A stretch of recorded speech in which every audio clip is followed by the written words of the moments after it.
Sobat Siren, sebelum cerita ini dimulai, aku ingin bertanya kepada kalian. Di sini, apakah ada yang sudah mengikuti dari cerita part pertama ya? Nah, kali ini aku akan membagikan kisah part 4-ku.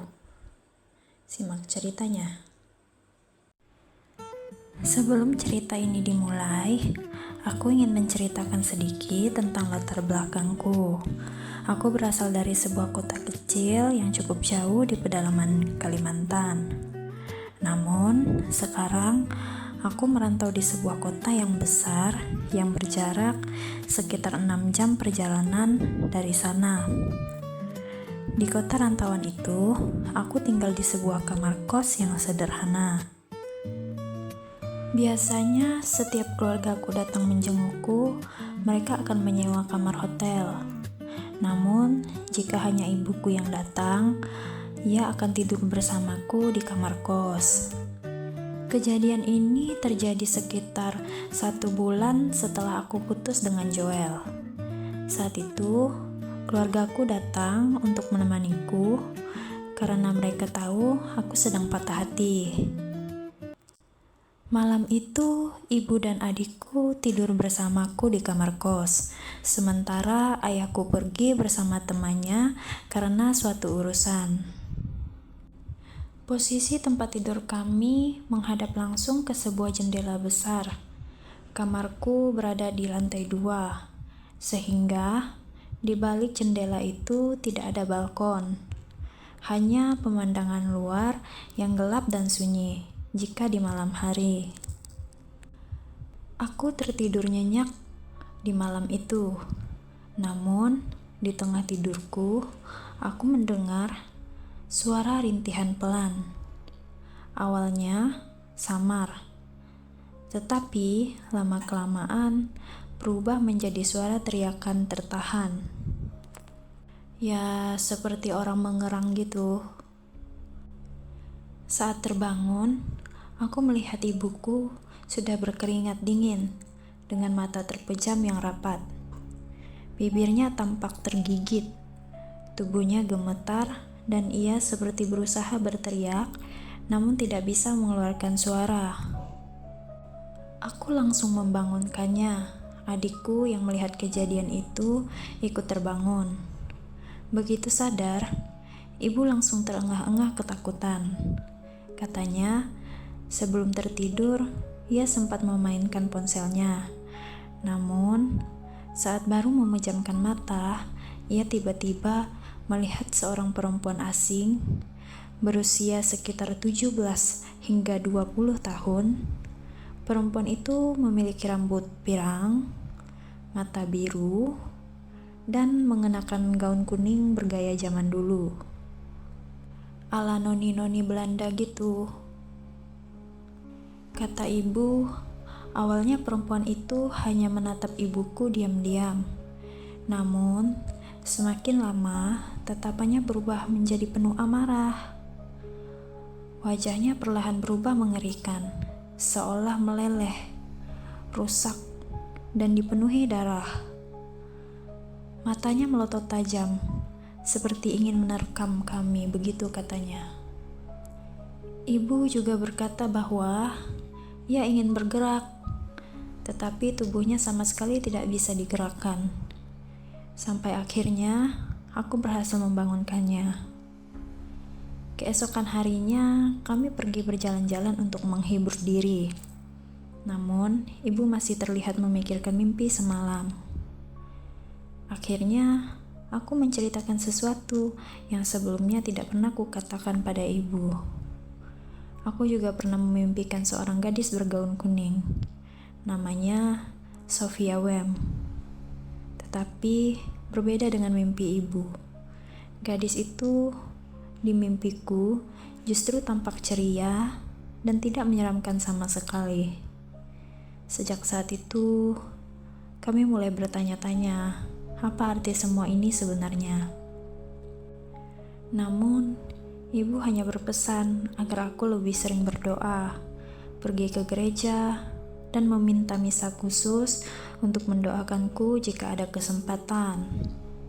Sekitar 4 bulan berlalu setelah kejadian itu, suatu sore sepulang dari kampus, aku mencari tempat makan dan akhirnya berhenti di sebuah rumah makan tua yang sudah berdiri sejak tahun 1890-an gitu. Saat aku lihat di buku menunya, bangunannya sangat klasik dan otentik. Aku langsung menyukai suasananya. Namun anehnya, saat berdiri di bawah pohon besar yang ada di depan rumah makan itu, aku mencium aroma busuk yang sangat menyengat. Baunya begitu pekat hingga membuat kepalaku pusing. Aku berpikir, mungkin ada bangkai tikus di sekitar sana. Jadi aku mencoba mengabaikannya dan masuk ke dalam rumah makan. Tetapi anehnya, aroma itu masih mengikutiku. Perlahan, aroma busuk itu berubah menjadi aroma bunga yang sangat kuat dan menusuk hidung. Kepalaku semakin sakit. Aku bahkan hampir muntah di tempat. Padahal, sebelumnya aku baik-baik saja. Aku mencoba berpikir positif dan menganggap mungkin itu hanya sakit mah. Namun yang membuatku merinding adalah sampai aku kembali ke kos, aroma itu masih menempel di hidungku. Padahal aku sama sekali tidak memakai parfum saat itu. Malam harinya, aku juga bermimpi aneh. Aku dan keluargaku berada di sebuah rumah tua. Di depan rumah itu tinggal sebuah keluarga Tionghoa. Mereka memiliki seorang anak perempuan berusia sekitar 17 tahun. Tubuhnya tinggi dan kurus, wajahnya cantik sekali. Dan matanya menatapku tanpa berkedip. Anehnya, ia terus mengikutiku. Ia berkata bahwa hanya aku yang bisa menyelamatkannya. Aku tidak mengerti maksudnya dan menolak begitu saja. Namun, gadis itu mulai menangis dan berkata bahwa keluarganya akan membunuhnya jika aku tidak membawanya pergi. Lalu, ia mengatakan sesuatu yang membuatku terus memikirkannya sampai sekarang. Katanya, aku akan menunjukkan apa yang selama ini membuatmu penasaran. Dengan ekspresi wajah yang serius. Setelah itu, ia membawaku ke sebuah rumah besar bergaya kolonial Belanda. Rumah itu tampak megah dan elegan, didominasi dengan material kayu, dengan banyak furnitur antik yang sangat indah. Mungkin itu adalah furnitur yang populer di saat itu. Di mimpiku, kami menaiki tangga menuju lantai 2. Dari atas, aku bisa melihat seluruh isi rumah yang terasa begitu mewah. Seperti rumah orang kaya pada akhir tahun 1800-an atau awal 1900-an gitu. Gadis itu kemudian berkata lagi bahwa rumah itu adalah rumahku dulunya. Ia menyuruhku berkeliling jika ingin mengetahui sesuatu. Disclaimer, rumahku yang dimaksud itu adalah rumahku sebagai siren ini ya, teman-teman.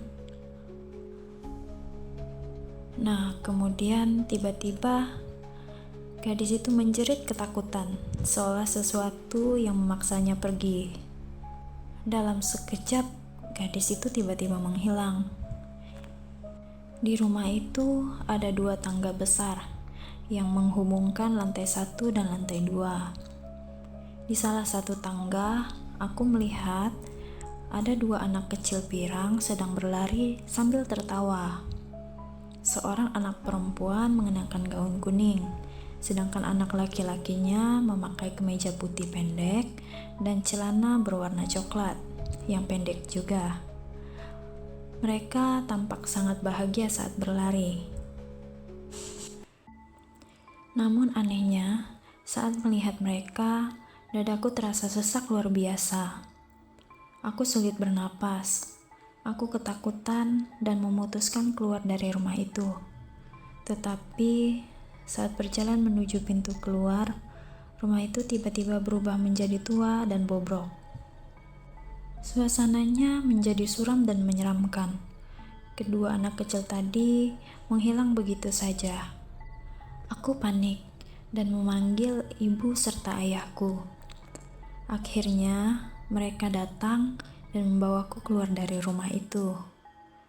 Dan saat itulah aku terbangun. Sejak mimpi itu, aku terus memikirkannya. Namun, lama-kelamaan, aku mencoba mengabaikannya dan menjalani hidup seperti biasa. Sampai akhirnya, masa libur tiba dan aku pulang ke kota asalku untuk menemui keluargaku. Tetapi anehnya, aroma bunga itu masih terus mengikutiku. Bahkan selama perjalanan pulang, aroma itu tetap terasa jelas. Aku menceritakan semuanya kepada ibu. Namun, ibu berkata bahwa ia sama sekali tidak mencium aroma apapun. Padahal, bagiku aroma itu terasa sangat nyata. Malam harinya, aku tidur bersama adikku. Kami memiliki kebiasaan mematikan semua lampu dan mengunci pintu kamar sebelum tidur. Dan malam itu, aku kembali bermimpi. Aku berada di sebuah tangga putih besar di atas awan. Ada banyak orang naik dan turun tangga itu. Orang-orang yang naik kebanyakan adalah lansia atau orang-orang yang tampak lemah dan tidak berdaya. Aku berada di antara mereka. Entah mengapa, aku merasa mengenal orang-orang itu meskipun aku belum pernah melihat wajah mereka sebelumnya. Lalu, dari kejauhan, aku melihat seorang perempuan berusia sekitar 20 tahun. Ia memiliki rambut pirang, mata biru, dan mengenakan gaun kuning. Perempuan itu tersenyum kepadaku sambil melambaikan tangan, menyuruhku mendekat. Karena penasaran, aku menghampirinya. Kemudian, ia berkata pelan, "Halo nak, aku adalah nenekmu. Aku ibu dari ibunya kakekmu dari pihak ibumu." Ia mengatakan hal itu sambil tersenyum lembut kepadaku. Yang ia maksud adalah bahwa sebenarnya ia adalah nenek buyut dari kakekku. Kemudian ia berkata lagi, "Aku senang bertemu denganmu. Maukah kau ikut denganku?" Mendengar hal itu, aku terdiam. Meskipun itu mimpi, logikaku masih berjalan. Bagaimana mungkin ia adalah nenek buyut dari kakekku, yang notabene adalah leluhurku, bukan? Nah, sementara kakekku sendiri saja sudah meninggal. Kalau itu benar, berarti perempuan di hadapanku juga sudah tidak hidup, bukan? Begitu pikirku. Dalam sekejap berpikir, aku tidak ingin mengikutinya. Aku takut ia akan membawaku ke alam lain. Dari kejauhan, aku melihat sosok pria yang sangat mirip ayahku saat masih muda. Ia berjalan menuruni tangga sambil tertawa bersama teman-temannya. Tanpa berpikir panjang, aku langsung berlari mengejarnya. Namun, perempuan bergaun kuning itu tetap mengejarku.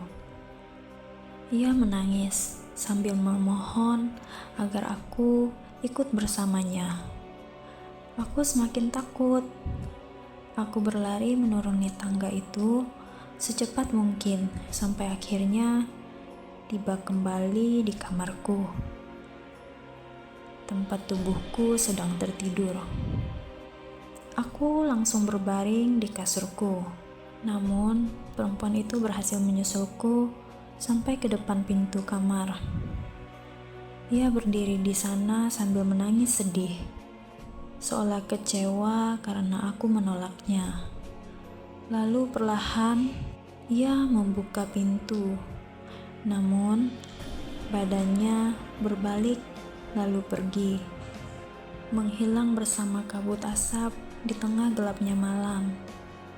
Saat itu aku terbangun, yang mana rupanya adikku membangunkanku, karena katanya aku terus merintih dalam tidur. Dengan napas memburu, aku melihat pintu kamar kami terbuka perlahan, masih bergerak seperti baru saja didorong oleh seseorang. Aku langsung bertanya kepada adikku, "Apakah kamu yang membuka pintu?" Adikku menggelengkan kepalanya. "Bukan aku baru bangun juga," kata adikku. Keesokan harinya, aku menceritakan semuanya kepada ibu. Kami mulai berpikir, mungkin perempuan bergaun kuning itu adalah salah satu leluhur kami. Namun, sampai sekarang, aku masih tidak mengerti satu hal. Apa sebenarnya yang ia inginkan dariku? Kalau teman-teman semua memiliki kisah yang serupa, kalian boleh mengirimkan cerita tersebut ke email Siren. Oke, terima kasih bagi teman-teman yang sudah mendengarkan cerita ini sampai selesai. See you!